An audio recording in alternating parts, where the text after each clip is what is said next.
Okay. So we are ready? Yes. Yes. All right. Yes. Okay. Assalamualaikum and hi to all our dearest students and colleagues. Welcome to our webinar session live from School of Computing Facebook. Right now, we are in the fifth phase of movement control order, and some of you might be at home, and some of you may still in the campus waiting to go back to your home, inshallah. Right? It has been almost 2 months. We have been trying to adapt with this new lifestyle, new norm. No gathering with friends. Don't have to attend the class physically, and you cannot do your routines as freely as before. Right? So due to this MCO, you need to work from home or from your college. And then sometimes you might find that it is so hard to focus, so hard to study because it is your brains tell you that this is your home, this is your hostel room, and not in the class. And you start to find so many reasons for not to on this side, and you have Netflix and K drama on the other side, right? So you miss your friends and a lot more thoughts. So it's hard to stay focused on your study and all. So have you ever feel this kind of thing? So if yes, again, welcome to our webinar. Stay motivated, stay productive during COVID-19 pandemic. Right, my name is Sohaila Muhammad Yusof, acting as today's moderator. And with me, we have three panelists. Right, the first one is Associate Professor T.S. Dr. Wan Muhammad Nasir bin Wan Kadir, the Chair of School of Computing. Right, and then we have Muhammad Amirul Ismail, a second-year student from Graphics and Multimedia Software Program. He also the head of Department of Wellbeing and Sustainability Campus of Student Representative Council.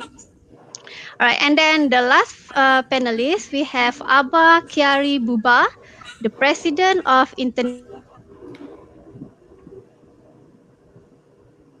in Information System, School of Computing.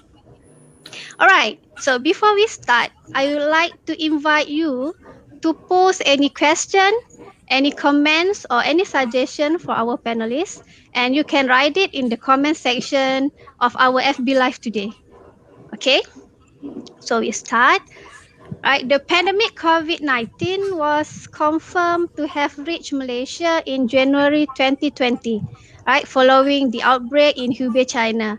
So at that time, the reported cases remained relatively low until localized cluster began to emerge in March.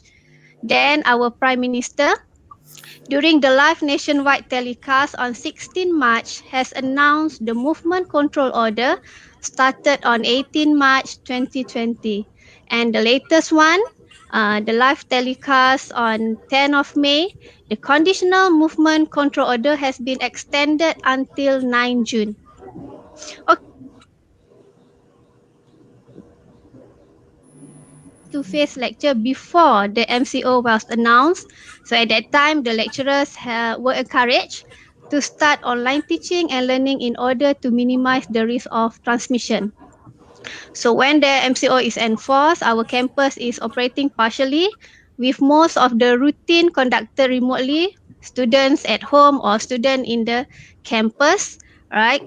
And then the staff or the lecturer also work from home. Okay, Dr. Wan. So the first question, can you briefly explain how the university management responded to the COVID-19 pandemic situation regarding teaching and learning activities?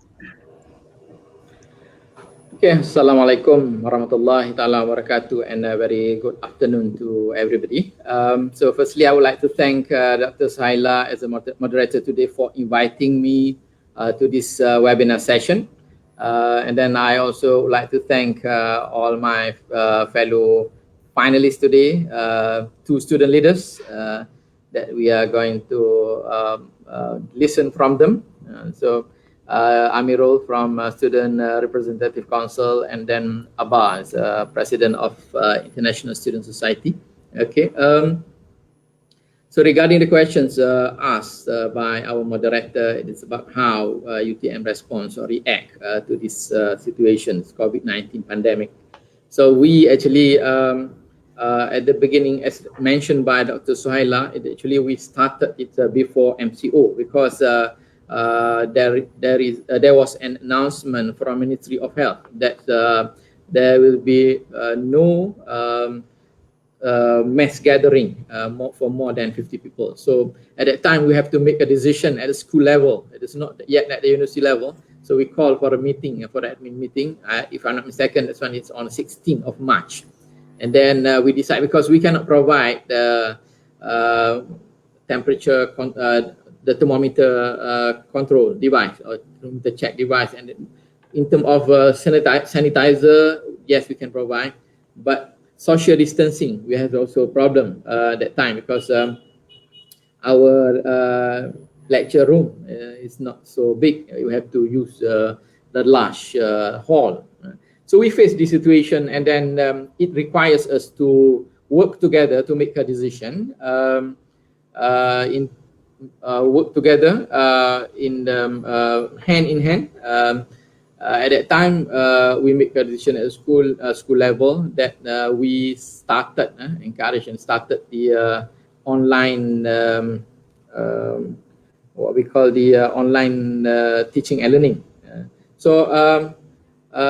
And then after the MCO is announced by our Prime Minister at that time, so we started to think at the university level. Actually, the top management worked very hard. We discuss every day. Sometimes we have 2-3 meetings a day to try to find a solution for the current situation. Actually, we want to continue. Our spirit is to continue providing the education to our students, because at that time, students already completed 40% to 50% of the course. And then so we don't want the student to be neglected for the semester. So we started online learning. So the university decided after many discussions, day and night. So this one is led by our Deputy Vice Chancellor of Academic. So we decided to go online, 100% online. So we are lucky because at UTM we have UTM lead and then a few units that support us. In the school also we have a future ready educators team that can support us in handling this online teaching and learning. And then so far we also make use of e-learning as well. So during MCO, the decision was made by UTM to start the 100% online teaching and learning in order to allow the student to continue finish their studies this semester. So we decided to start on the 1st of April. So we are the first university that started online learning, and then it is followed by a few universities like USM, UMT. So I make the presentation in the Dean Council meeting, and then sharing about the effort that we did to handle the situation. And then we make many surveys, and then we engage also students. I think Amirul also involved. Amirul Faik from MPP also involved in making the decision. They help us in doing a survey. The students get problem from the students. Then we also receive concerns from lecturers about the ability, the internet connection of the students. So actually, the thing is, we try to solve this problem as early as possible. So that's why we ask the directors to identify which class have started, and then who is the students that we don't want the student to left behind. So that is the 1st April. And the 2nd April, there's many important decision made by University Senate regarding the few measures to facilitate students in this online learning. For example, we extend our semester with the additional 4 weeks. For the additional 4 weeks, the student can adjust, and the lecturer also can adjust to prepare the material, everything. So this extra 4 weeks is very useful for us. And then the academic calendar is also adjusted. And then the online teaching and learning guidelines is approved. So we have a good ecosystem in UTM. That's why we can make a fast decision regarding the teaching and learning. And then the academic management change, like extension of the short semester to allow the semester to be extended then. So now we still are doing a surveys and then monitoring, close monitoring, and then we receive a comment from the students, also from the lecturers. We try to address the problem as early as possible. So this actually today is one of the effort, because we invite the student leaders, because they are very close to the students and into the students' problem, so that we can solve together the problem. Okay, so in general, we did our best in this critical situation to ensure that our students may continue their studies in line with our tagline today, because we care. Okay, back to you, moderator. All right. Thank you, Dr. Wan. All right. So Dr. Wan did mention the student might face some problems during this online learning. So we are in the week 6 already since the implementation of online teaching and learning. So Amirul, so what are the challenges faced by the undergraduate students, particularly in the learning process during the COVID-19 pandemic? Okay, Assalamualaikum and very good afternoon to everyone. So we as a Student Representative Council, actually we did receive a lot of complaint from students regarding their learning process during this pandemic. And most of them are complaining about they had been given a ton of assignments by their lecturers. So this is due to the situation which is different right now. When the students at campus, they only focus on studying, but when they are at home, they have another commitment to take care of. So the students' schedule also right now is different because not all online classes are done during the day. Some of the online classes are done during at night, according to the majority of students. And then, if the students are at campus, students can attend the class according to their own schedule. But when they are at home during this COVID-19 pandemic, it's quite difficult for them to participate the online classes and complete the assignment on time because they also have the responsibility. They have responsibility for being student, and at the same time they have responsibility for being a son or daughter at home. For example, some of the students might have some students are the elder son and being the only son, so they need to give the priority to the family. Plus, we are in fasting month right now, so they might give their priority to the family. So next, another challenges is that some of the students struggling to access to the internet because some of them are living in rural areas, which means that they are difficult to join the online classes because due to they have no access to the internet. Even though the government were providing 1 gigabyte of data, but that is not enough since the student have to download the assignments, to watch the tutorial videos, and to join the streaming online class. So the 1 gigabyte of data is not enough. So this make the students cannot join the online class. Since sometimes also the internet become unstable, so it's quite challenging for the student. So those are some challenges that student faces today. Thank you. Right. So given all the challenges that you have stated before, so as a student leader, so can you give some advice to your fellow friends to stay motivated during this time? My advice to my friends, my fellow friends, is that first we need to have a good time management. Maybe it's a bit cliche, but it is most important thing. We need because everything will be much more easier if we can manage our time well. We need to be wise in giving priority to the assignment given by the lecturers. we can also use some application to help us in managing our time. For example, for me, I use application like Google Calendar to manage our time, to manage my schedule. So this app actually helped me a lot to managing my daily life. All the assignments, all the quiz, all the tests and due date of the project, I will be included in this Google Calendar. So every day I will check it regularly and I will do what should I prioritize first.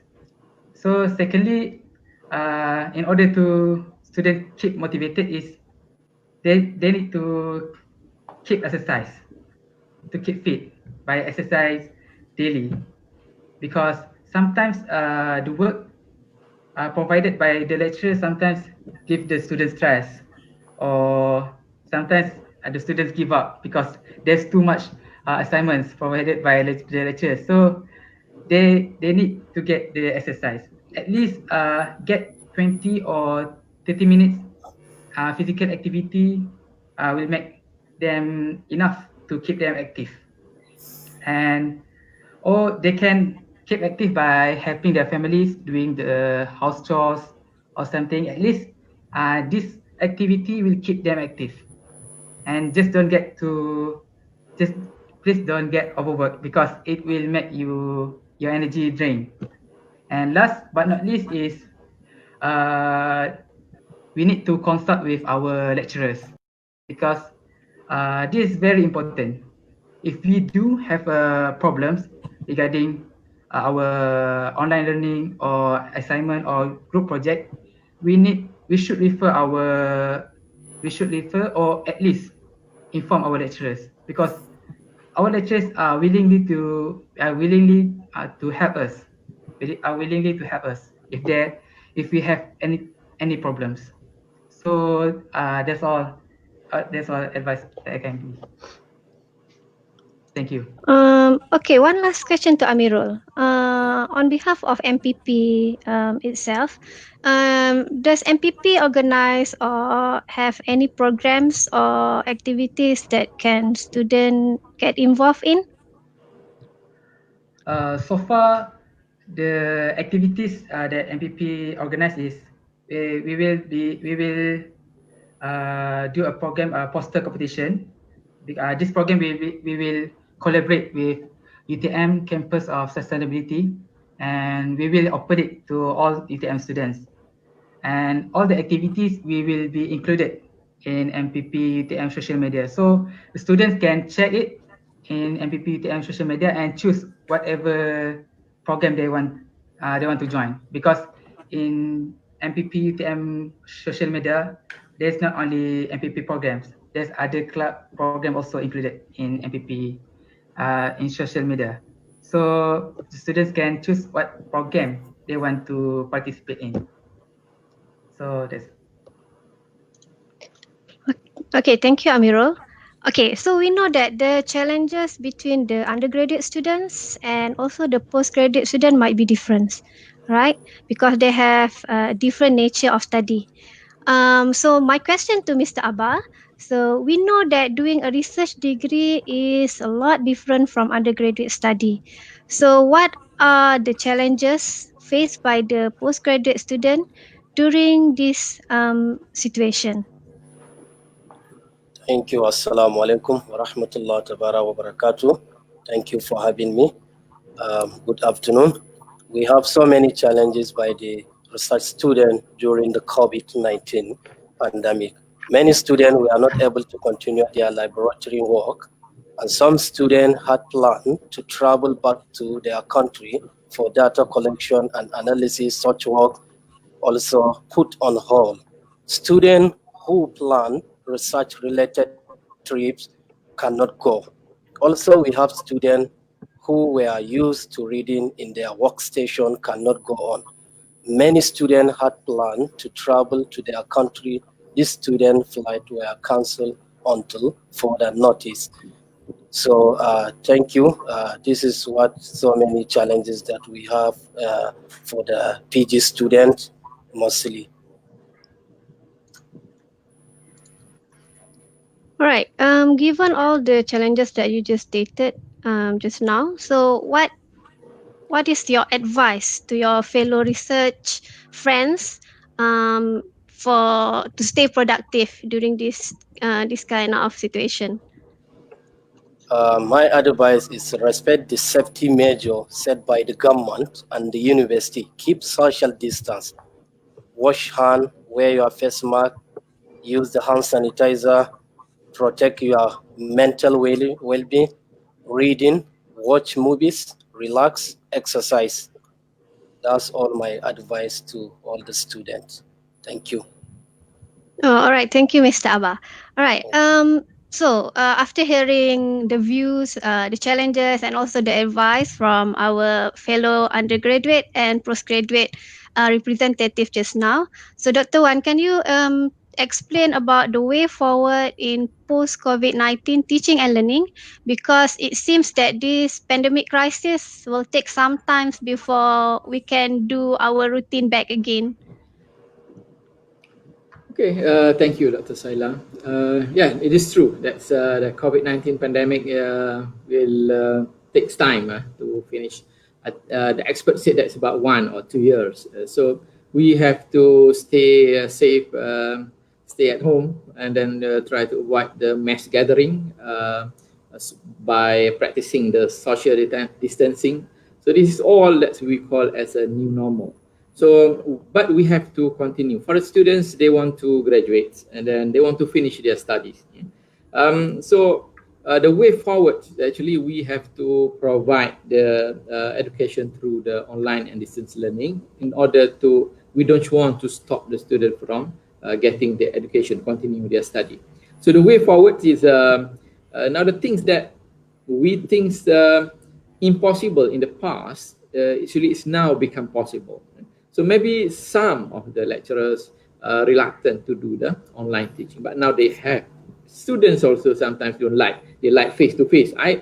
We hear actually the complaints from students, and then the ones that described by Amirul actually mostly also reach also you have a lot of assignments and then give an assignment today, and then the lecturer want it 3 days after that, and lack of communication. Actually, we address everything. We keep on reminding our staff and try to find a problem, because the staff will also have a problem, but maybe less than 5%, or maybe 3%.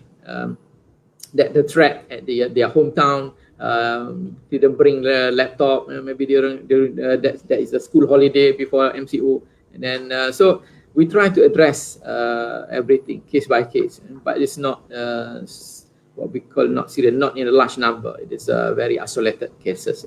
But for the student, yes, we have. So for the students, actually, I think we need to adjust. So yes, the difficulties. University also have the latest decision from university. They will give subsidized internet bandwidth data. So I think MPP already in the know about this. So this is for the student can claim, for the student that have a problem with the financial problem, etc.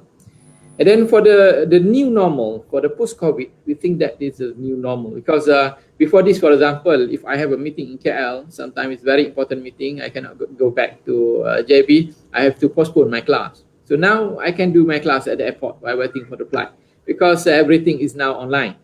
For ABA, for example, if you cannot travel, you go back to your country, and then you cannot travel back to Malaysia, and then you still can do the teaching and learning activities. Continue your research there, because we get used to these technologies, the enablers for us to communicate. So this one also, sometimes the people call it as a blessing in disguise. So even though we have a challenge in the COVID-19 pandemic, but it actually a lot of lessons learned from this COVID-19. So we make more use of the digital technologies, and then it become extensive and intensive. Then restrict movement also encourage more use of these technologies. Okay, another lessons learned from COVID-19 and the way forward is a change. But the change is inevitable. The only constant is change. I think for those who attend my software architecture class, I always mention about this. So the software change, the change is inevitable. We cannot avoid. So sometimes we reluctant, but now we are forced to do the change. Now. So we call it this uncertainty, volatile, complexity, and ambiguity. This is the situation. COVID-19 is a kind of situation that's encouraged VUCA. Now the people talk about VUCA a few years ago. It's about the volatility, uncertainty, complexity, ambiguity. This is the world that we live. So MPP as a leader, so I think you also can encourage the student. Student also have to be more volatile in this uncertainty situation. So it is actually the lessons learned from COVID-19. And the way forward, we will do the job differently. We do our work differently. Maybe more work from home because we can do it at home. Before this, we think that we cannot do it at home, but suddenly we can do it. So I have a friend that is being a software engineer for SAP, also work from home, work in Malaysia. The employer is in India, in UK, so that in various countries. So that is the way. So I also involved with some of the project with the government and also the private. So we do the meeting and then we present the report just using Skype. We have a meeting and then we can present it, for example, the test report, the bugs report. So I can present it from here. So I think that is the way forward. That's I can think. Okay, so that's all from me. All right. Thank you, Dr. Wan. So we have few questions from the students, I think, from the student. So the first two questions is the same question from Go Shihui and Hashid Mokbel Al Naim. So they say that they have trouble with the Wi-Fi at home and facing a problem with internet, right? Okay, so they are facing with the problem with the internet. So what can we do with that? Can they drop the subject? Can they Okay, I think drop the subject is a last resort. If you, the last choice that we have, because we don't want you to postpone your study. But the recent decision made by our university is to allow you to have a minimum of 9 credits. So you can drop the subject up to 9 credits because we know the difficulties. The university always aware about the student situation, the condition, especially if you live in many family members in a small house, for example. And then, by approving this, so it won't give a problem to your sponsor. If you have a sponsored student, if you are a sponsored student, because the title of full-time student before this is cannot be less than 12 credits, but now just cannot be less than 9 credits. So that is if you want to drop. Actually, if you face this situation like Hashid, so thank you Hashid for asking the question and then mention my name there. Specific this question. Next time you can ask the moderator as well. Okay, so we are really suffering from a lot of assignments. So a lot of assignments, I think you can discuss with your supervisor and then maybe discuss with your program coordinator, discuss with your academic advisor. So whether the assignments is actually sometimes the assignments is already there in the course information, in the course plan for that semester, but because of the situation, you feel like it is a lot. But if it is not according to the cost plan, original cost plan, then you can discuss. We always open to discussion. Discuss with your academic advisor, discuss with the program coordinator, discuss with the director, program director, or the associate chair for academic and student development. Or if you cannot resolve the problem, you can see me. Maybe Amirul. Yeah, as well. So online class running good, but just many assignments. Okay, so I hope that my students will be strong in facing the situation, be motivated. Try to put the priority in your time, what you are going to do, because in front of the computer there's many things you can do. Maybe you can go to Netflix, you can go to many places, YouTube, or go to the social media. So try to have a self-discipline. But if you think that it is really the assignments is really more than it's supposed to you're supposed to do, so just discuss with your academic advisor. Okay, so I hope that's his answered question. We have another question from Afiq Kamil. Says that regarding to the pandemic crisis, for final year student, they need to finish their final year project and also the Viva presentation. So how UTM solve this issue? Right, I think maybe Dr. Wan also need to answer this question. Okay, for the Viva, now we started already the online Viva because we know the concern of a student that want to graduate. So now we also receive what we call the direct circulars from Ministry of Higher Education to do the online learning until end of the year. So now if we do not allow you to submit do the online presentation, then that will be the problem, because you are going to graduate. You're going to graduate soon. So the thing is, you apply for the online Viva if you are a research student. For the PSM, you can contact the final year project coordinator. So far for the progress, we use a video. I think Dr. Suhaila also know about this. So for PSM, because we before this PSM is planned to have in the short semester. Short semester is not short semester; it's considered as a semester 2, but they can make a presentation during this short semester. But now, because the recent development, we decided, School of Computing decided 100%. I think most of other school and faculties also decide the same, that we are going to do 100% online, because we have to minimize, try to avoid the movement of the student. If we want the student to come to the campus, do the presentation, it will give a high risk to the student. They are exposed to the COVID-19. So we don't want. We have to protect the public interest.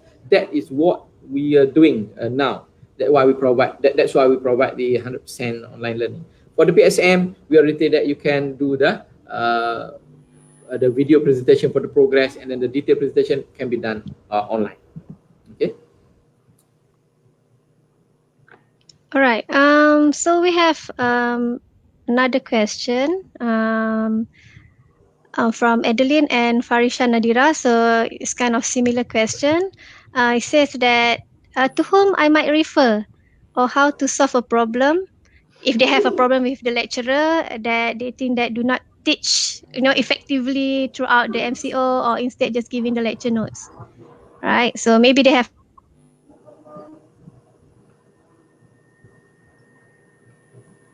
I think Dr. Wan also. Okay, so many questions. So it's good to ask, because we know what is actually the student facing, the problem that's faced by our student. Thank you, Farisha. So regarding these questions, you have a lecturer that did not teach throughout the MCO. Okay, you can actually again talk. Have you? I don't know whether have you spoken to your academic advisor. Then academic advisor must go directly to the academic administrators, the directors, coordinators, and then also the associate chair, and then also direct to me is also okay. Because we also want to investigate what is the problem faced by this lecturer. Some lecturer face a difficult situation as well because of the health situation, stranded in the hometown, or maybe it's difficulties in providing. So actually in school, we form a group which is called Future Ready Educators, led by Dr. Sarina and the team. And then also our academic teams, academic committee teams also closely monitor and then provide the sharing advice on how to prepare the material. It's very hard actually, because today I have a class. I think my students also maybe listening here. So I didn't have enough sleep. I think about 2 or 3 hours sleep. Dr. Suhaila, I think, facing the same thing. Because before this, I can go to the lecture room, and because I teach, I taught that subject, that course for 10 years. So everything in my head, just the slide is just used, so I can explain face to face. But when it's not face to face, we work very hard to prepare the video, short videos, and then exercise through Telegram, because I understand that some of my students has a problem, limited bandwidth, and then you cannot spend with a synchronous method to give a lecture through WebEx or Zoom. So it is not the choice. So I use a Telegram. Give the exercise through Telegram, guide them to answer the exercise. They can ask. So surprisingly, they are more engaged. The participation is more during online learning compared to the physical learning. So I asked my student why this happened. They said that we shy. So sometimes it's also give a good sign. But for your problem, if you want to refer, you refer first to your academic advisor. If your academic advisor is there's no action, you can. Dr. Sahila is also the person that's responsible for the student development. Actually, Dr. Sahila actually very dedicated staff, because she actually bring the student to the clinic sometimes for the depression case. So so no problem. You can contact us anytime, Farisha. Okay, we have another question from JKM KTDI. Right, I think this also for Doctor want to answer. So what is the future outlook or thoughts on online education for next semester? Or any other panelists want to answer this question? I think it's better to give a panelist first how they think about the next. I have my answer, but maybe give to Amirul or Abang to comment. Amiro. Okay, I think as Prof. Wan mentioned earlier, maybe we could do the online teaching and learning throughout this whole year. So we need to prepare.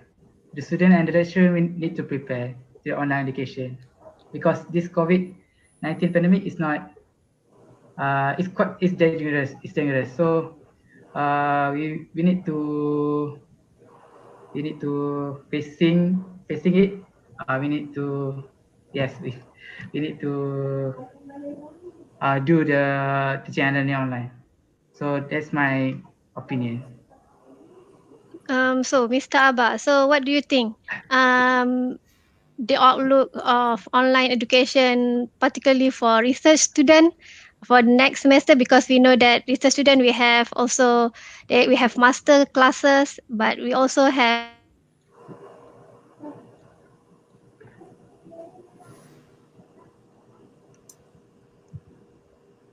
Okay, I think we look forward for the future to continue the online activities is very welcome, because to protect the spread the virus.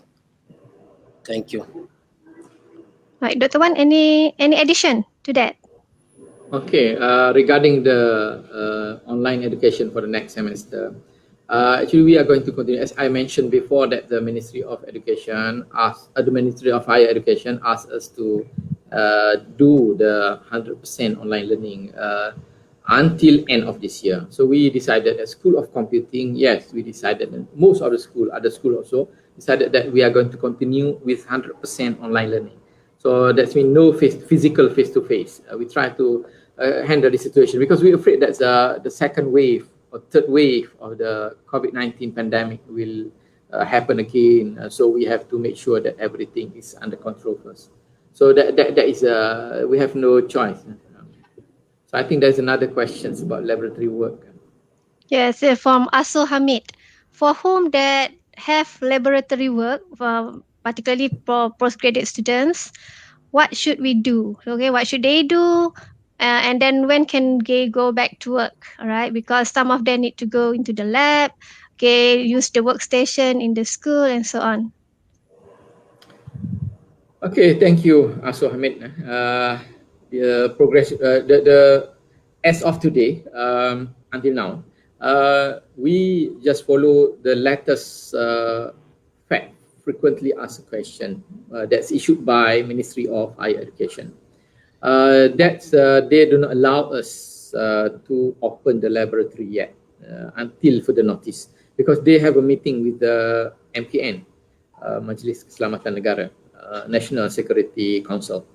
So they have a meeting, and then they assess the situations currently. So currently, at this moment, there's still no permission for the student to go to the laboratory to do the laboratory work up to this time. But I hear that some of the proposals from universities, there's a committee that formed by many universities to put forward to the National Security Council through Ministry of Higher Education to request for a certain critical lab experiment. For example, as a computer, you can use your notebook at home. But if you need the lab, like I don't know, Asu Hamid is from computing or from other engineering. So from other engineering school, they need to present in the lab. For example, the chemical engineering, that needs to go to the lab to do the experiment. If we go to the lab, UTM will develop the SOP. That's you have to register your name every time you go, and then just go to one entrance door, and then do sanitizer, wear the mask, and then maintain the social distancing. So there's a SOP that will be issued to the students once it is allowed. But so far, it is not yet allowed. I'm sorry about that. All right. So I think that we don't have any more questions. So I do a conclusion. All right. We have several challenges, regardless the undergraduate students or postgraduate students. Okay, the other one. So I think there's one question from my student, Alifah. Is it? The last one at the bottom. Oh, okay. Just coming in. Sorry. Okay, the question just coming in. So Salam, just one question. Will there be any changes in the fees if the next semester is to be conducted online? Thank you. Alifah Iliana. Okay, Alifah is actually our student icon during last convocation, giving the speech in the hall, the graduation hall. Regarding the fees, actually, currently we have a discount for this semester fees.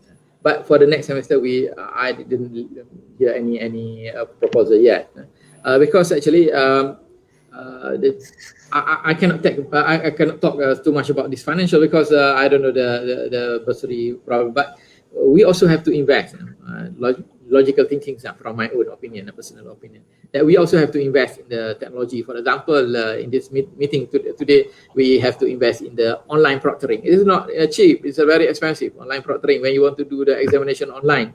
So we need these kind of things, especially when we have a professional body that give accreditation to our programs, not in computing, maybe in the engineering program. They ask for proctoring, e-proctoring system. So some investments that we need to add in order to make this online teaching happen. So we need to invest. I think if you want to apply, you ask Amirul or Abba as a society, and then you can apply to university, and then they can give a justification. Maybe university also have to invest in certain part, maybe technology, everything, something like that. They currently also give a subsidy to the student, subsidize the internet and bandwidth. There's a package. I think I cannot give an exact answer for this, but that is only the best that I can say. Okay. Back to the maybe I can add to that, Alifah Iliana. So I think that you might need to raise this to MPP. So we have Amirul over here, all right? So Amirul, please take note on this, right? So maybe I think that MPP is doing a very good job in representing students. So Amirul will help to bring forward this kind of concern, I think. Okay, Amirul? All right. Yes, okay. So Jannah, our behind the scene personnel. So do we have any more question? Right. So seems that we don't have any more question from the viewers. All right. Okay. Jannah said no. Right. So in conclusion, so regardless for postgraduate student or undergraduate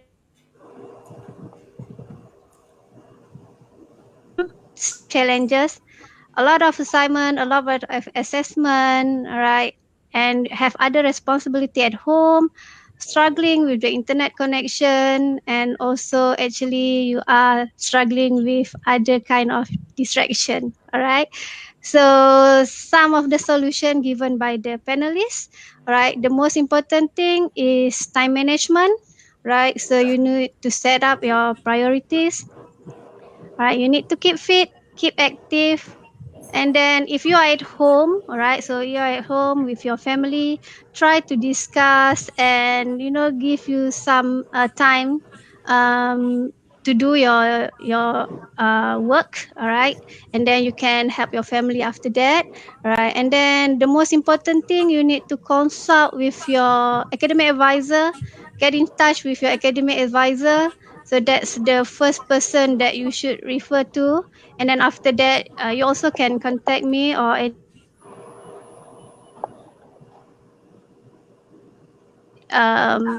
chair and also chair, right? And then get involved in a lot of interesting activities organized by the MPP. All right. And then the most important things that you need to know is you need to keep your self discipline. All right. So I know that you might have heard this, right? Our biggest enemy is ourselves, right? So we need to, prepare ourselves and then put a very high discipline in ourselves, right? Do time management and stick to it. Okay, so I guess that is all the time we have for our webinar today. Thank you to all the panelists here who have willingly to spend their time to share some thoughtful advice with our dearest students. Please like and share our FB page and follow us for many interesting events. And on behalf of all our panelists, as well as the team behind the scene, thank you for joining us today. So my name is Suhaila Mahmudin. Assalamualaikum warahmatullahi wabarakatuh. Thank you. Thank you. Okay, thank you. Thank you. Assalamualaikum. Salam.